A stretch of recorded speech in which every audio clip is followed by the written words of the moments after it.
All right, I am at my parking location. This little chunk and we just went and picked up the trailer at the tarp shop.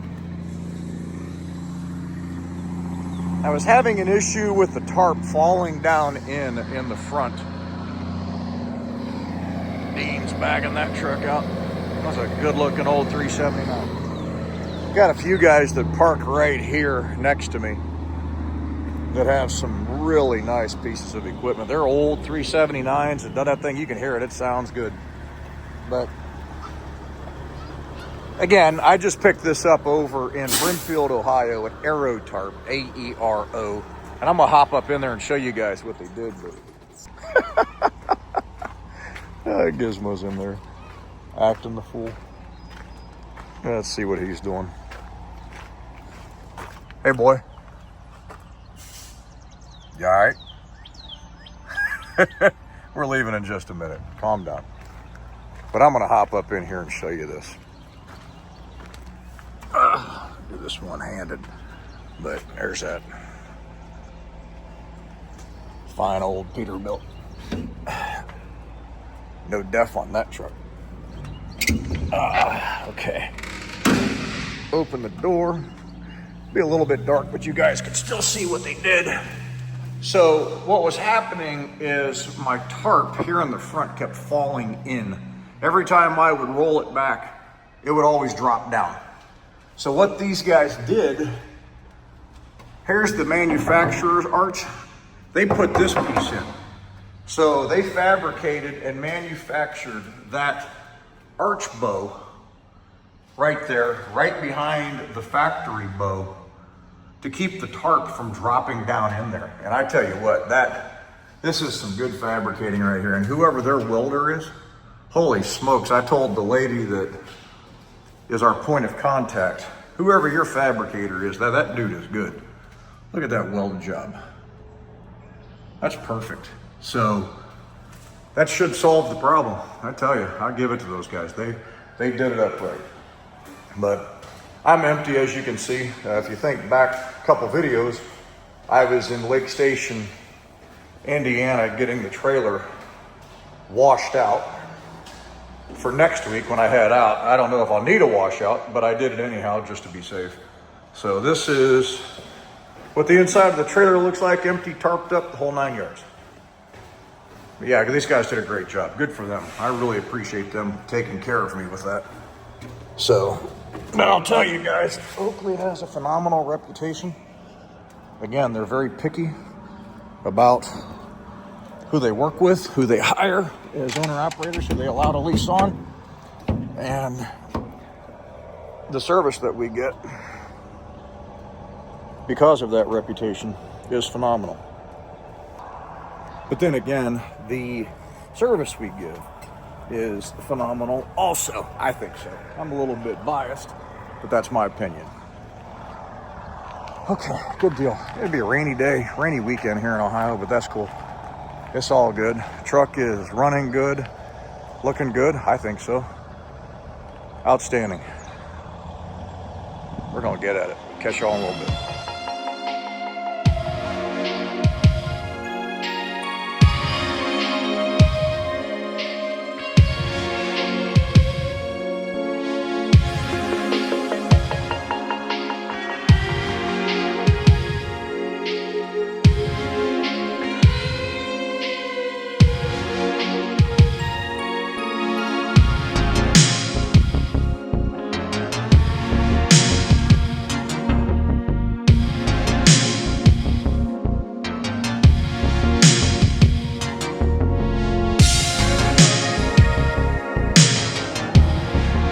All right, we are in Neville Island, Pennsylvania, inside this warehouse, and we're getting a load of those Diox cones again, which are same thing we get out of Indiana. They're like those ingots.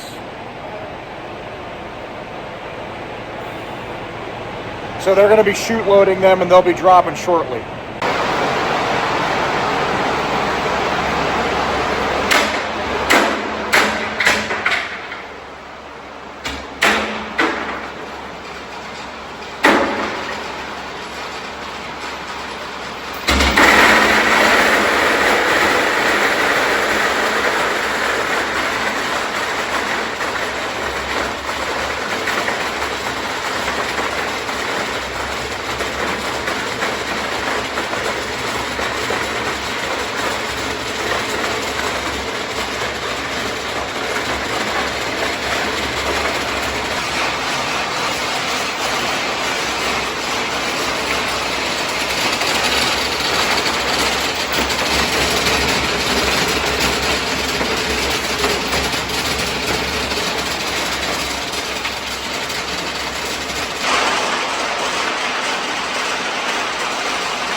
We're at the mill here in Kentucky, and we're dumping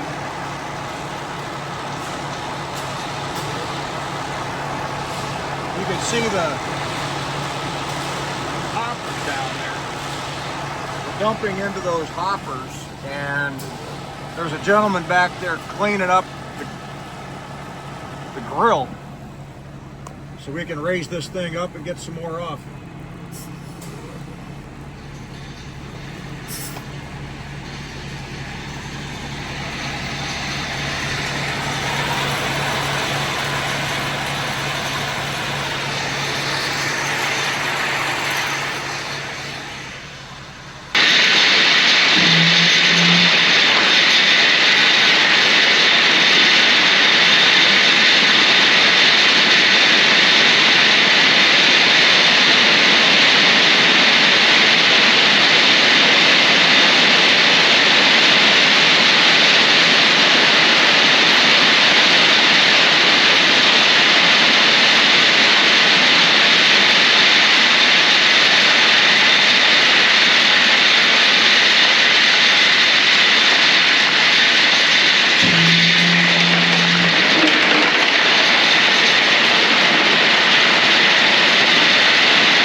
and get out of here.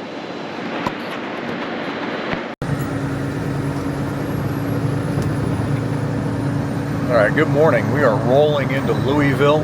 We're going to be grabbing a load of urea over here at one of the barge companies along the river, and we're about probably 10 minutes out from getting there. I will be loading out of this building right here, urea, whenever they get done loading a truck that's over on the other corner. The fellow that was ahead of me, once they're done with him, I'll be backing inside.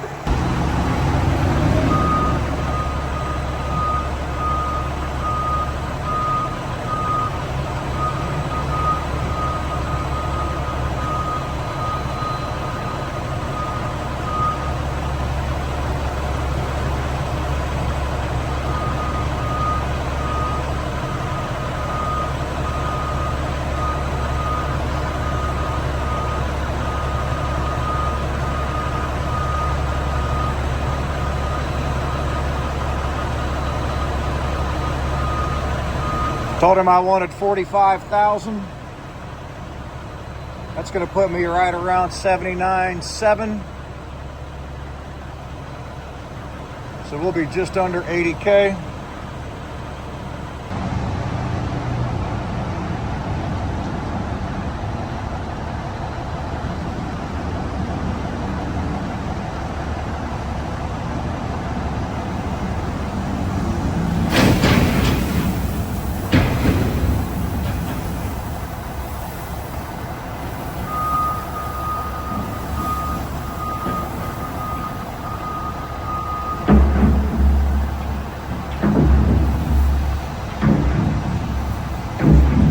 Got to get it all to fall out of the bucket and stick it.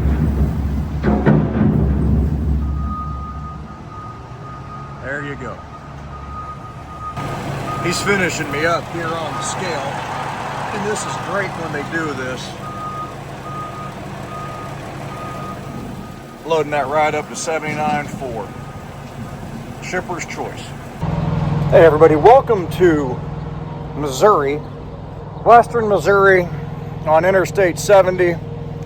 I am parked at a Love's here at exit 31 for the night. Love's. I normally don't stay at Love's, but this one had plenty of room. It was early, and I just went ahead and parked it up. Plus, I was going to go to the Petro down at Oak Grove at exit 28, but I looked at their fuel prices and our discounts. They're not giving much of a discount at all down there at that Petro to us. It would have been $3.05 to fill up in the morning compared to $2.75 here at the Love's. Well, guys, 28 cents a gallon is 28 cents a gallon, and I'm going to put on about 100 gallons. So I'm not giving them $28. No, would that be right?